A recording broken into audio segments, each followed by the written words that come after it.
If America loves democracy so much, why don't we have democracy in the workplace? Like, we love freedom, but when we go into work, we just start taking orders from someone, no questions asked. How about the workers choose their managers rather than the other way around? How about when management is coming up with policies that directly affect the worker, why don't the workers have a say in creating those policies? So there's many reasons why this is. Okay, so the first guy is classic. This is like, first guy is a Richard Wolf Andy. Okay, I already know. Of course, I don't personally disagree with that take. I agree with it. Let's see what he has to say, though. This guy looks like he's about to intellectually dismantle him. Okay. This is incredibly stupid. First of all, logically, just because something affects you doesn't mean you should have a say in it. If 50 people... Wait, what? Just because logically? Bro, you can't just say logically and then say whatever the fuck you want after it. And then people will be like, well, that guy's logical. See? Logically, unicorns should exist, just like the free market. It does. Oh my God, he has his IQ. Oh no. Oh no! Motherfuckers like this who think they're gonna thrive in an Ancapistan type civilization, who think that, like, you know, they're gonna logic their way into like owning a factory or whatever. No, dude. No, bitch. If you're not thriving in this situation, you're not thriving in that one. Okay? People walk into my home now just because they're going to be affected by the conditions of my house. That does not mean that they get a say in what I do. It is... Wait, what? No, they absolutely do get a fucking... That's literally not true. That's why there's like zoning restrictions and like, for example, if you have your friends that come over to your house and they have children and they fall into your fucking pool and die, like, you're absolutely liable for that, for not putting up a fucking pool gate. Okay, so that's not even true. Okay, let's keep going. Still my property, and you're the ones choosing to come into my property. As far as democracy itself, democracy is a terrible system. I highly recommend reading Democracy, the God That Failed by Hans Hermann Hoppe, or The Myth of the Rational Voter by Brian Kaplan. Incorporating democracy into the work. At least the ANCAP is, like, you know, doing the reporting. Like, he basically is like, yeah, this doesn't work. Like, democracy is a failure. Like, he's doing the, I am an anarcho-capitalist, and of course, because of that, I am a fascist. Workplace is something that has been tried many, many times. A democratized workplace is called a worker cooperative. A democratized workplace is called a worker cooperative. Yugoslavia actually once had a system entirely made up of worker cooperatives. And this is a great paper from the London School of Economics analyzing.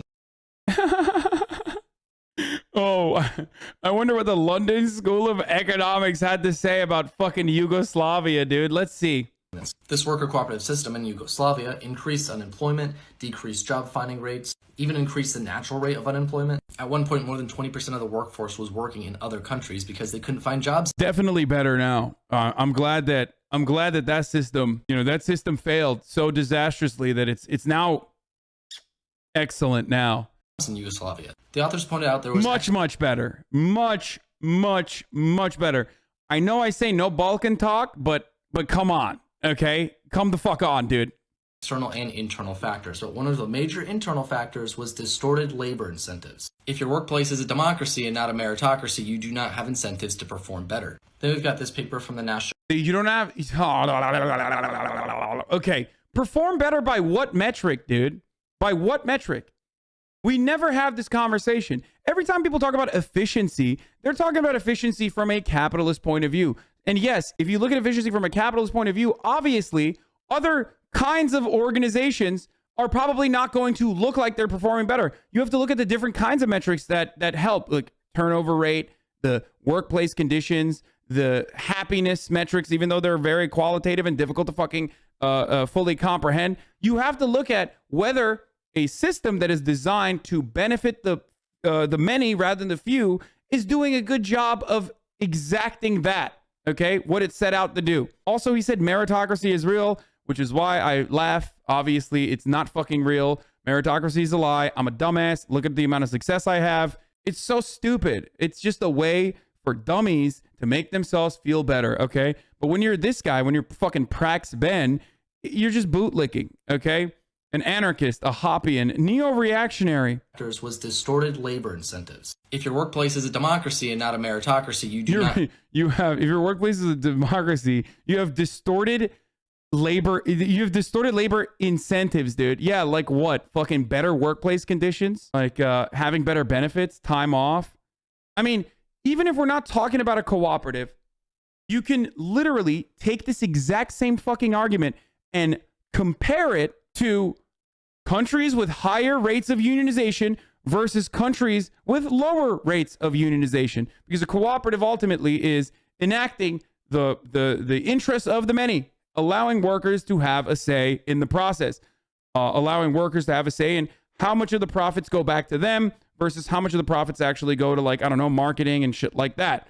Okay, at its most reductive, take, that's what this does. Okay, turning a workplace, which is an authoritarian style of governance, into something that's closer to a democracy. If you look at countries with higher unionization rates, their workers have significantly better benefits, and their workers are significantly happier. And internal factors. But one of the major internal factors was distorted labor incentives. If your workplace is a democracy and not a meritocracy, you do not have incentives to perform better. Then we've got this paper from the National... Perform better for who? Perform better for your boss?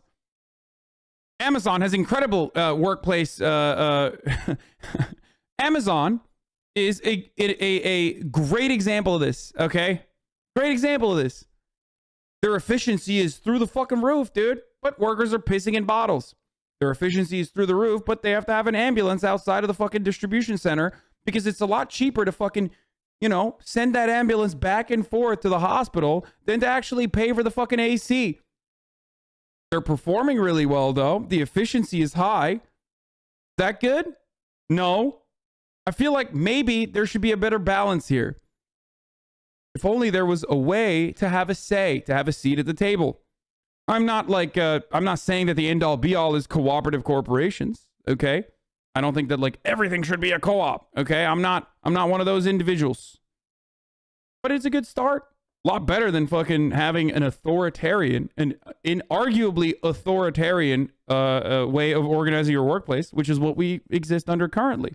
Bureau of Economic Research. It's one of the most major peer-reviewed economic journals in the world. When labor has a voice in corporate governance. Our empirical findings reveal that long-standing labor voice in corporate governance is associated with significantly depressed shareholder value, sale growth, and job creation. No way, dude! No way! Are you telling me that shareholder value diminishes when workers have a say, dude? What? Fuck! That's it. That's it, bro. Yeah, that's the point, idiot. Of course. Of course shareholder value is going to decrease because that means that that fucking place is redistributing profits, which is the surplus labor value extracted from the worker, in a better, more meaningful capacity back to the fucking workers that are generating it. And therefore, yes, shareholder values are decreasing. Now, this isn't just me who recognizes this, okay? You don't have to be a fucking commie or whatever the fuck to notice this. CEOs notice it too. After all, that's precisely why all the fucking Forbes, the Fortune 500 top CEOs got together and wrote a letter to say, we need to shift our focuses away. We need to shift our priorities away from increasing and improving shareholder value to increasing and improving stakeholder value, which also features community, which is like, you know, whatever, symbolic bullshit, and also our workers. So they realize it too. They realize that wealth and income disparity and inequality has gotten to a point where workers are fucking like, this sucks. This fucking sucks. There is an avoidance in certain types of investment, capital expenditure, R&D spending, and high-risk investments in general. The thing is, the average person isn't willing to make high-risk investments. So when you democratize the workplace, that's going to be reflected in the decision. No way, that's terrible. That's terrible, dude. What? No high-risk investments? What the fuck, dude? That sucks. Bro, this motherfucker's literally saying, when workers have a say in the seat of the table on what to do with the profits that they generate through their labor, okay? If workers have a say in what to do with the profits of the company, they end up saying, hey, maybe we should spend some of that we generated back on ourselves. Prioritizing safety and workplace conditions and better benefits for the workers that ultimately generate the profits regardless and create all the value is the appropriate way to go forward. It might not be the most efficient way from a capitalist mode of production standpoint, but it's still the right thing to do. It's the fair, more importantly than that, it's the fair thing to do. higher time preference, and capitalists generally have a lower time preference. So owners are willing to make these high-risk investments that will bring in high rewards down the road. This results in more growth and job creation. Yeah, totally, dude. Yeah. Owners wanting to improve shareholder value, okay? And boards and corporations wanting to consistently grow and consistently increase shareholder value has been great for the American working class. Oh my God, so good. That's why, when you go to Syracuse, for example, it's a wonderful, robust city that still has a blossoming economy. Or when you go to anywhere in the fucking Rust Belt, go to West Virginia, for example. Oh man, owners creating so many more fucking jobs out there. It's sick. It's sick. Oh wait, that didn't happen because they fucking moved manufacturing overseas. So no, that isn't happening because they wanted to improve their margins. They wanted to increase shareholder value. And that's precisely what happened. Look at Detroit.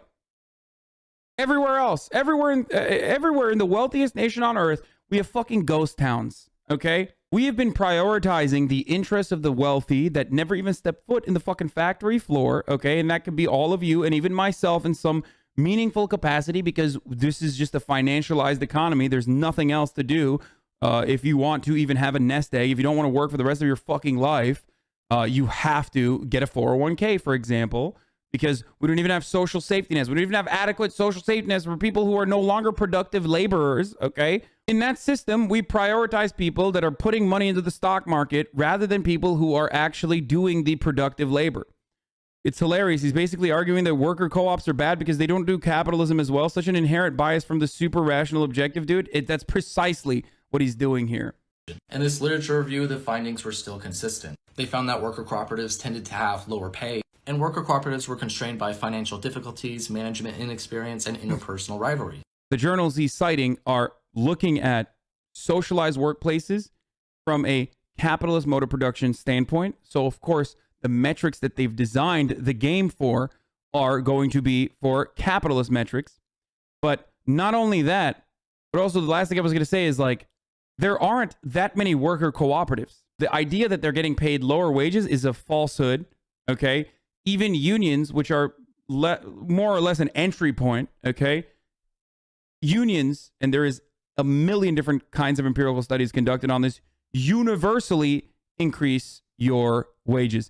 Unions not only increase the wages and also improve the workplace benefits for all the workers that are recently unionized or unionized in general, but they also tend to have a 10% boost on wages across the board in that similar sector. Okay, so this idea that unions or more democracy in the workplace is a burden on people's wages, and it actually is a depressive. It works in a depressive capacity is completely false. Completely false. Okay. And worker cooperatives made a modest, if any, contribution to the creation of new and good jobs. Making decisions in workplaces should be based off of meritocracy, not democracy. The only way that like wages could decrease technically in a more democratized workplace would be if the CEO wages and the upper level management wages are lowered because, that's what they voted on. Democracy doesn't work. Look at our last two presidents, Joe Biden and Donald Trump. You really want to bring that kind of decision making to the workplace? Why is an anarcho-capitalist claiming that democracy doesn't work? This is you're so pro-capitalist that there's no anarcho left in it, which is, of course, anarcho-capitalism is oxymoronic regardless. Anarchism and capitalism clearly do not work because there's no voluntary cooperative fucking way of working in a capitalist workplace. He's literally also making an argument entirely on the side of authoritarianism and fascism, where it suddenly becomes a popularity contest instead of someone who's good at investment, good at business, and has popularity contest versus someone who's good at investment and good at business. Again, throwing idiotic fucking terms in there that make no sense whatsoever. Someone who's good at investment. Someone who's good at investment is just someone who has a lot of fucking capital, brother. Okay? Someone who has a lot of fucking capital can be good at investment. How? They put $10,000 into every single fucking VC, every single startup that they can with the hopes that there's going to be a fucking whale in there. Gary Vaynerchuk is a good at investment Andy. Okay? Even fucking Warren Buffett, who is one of the most prolific and best investors in the fucking game, has openly talked about how no hedge fund, not a single hedge fund, could beat the market over, 2 decades or over a single decade, because they just can't. You can have good returns on a single year, and then you can fucking have major losses in another.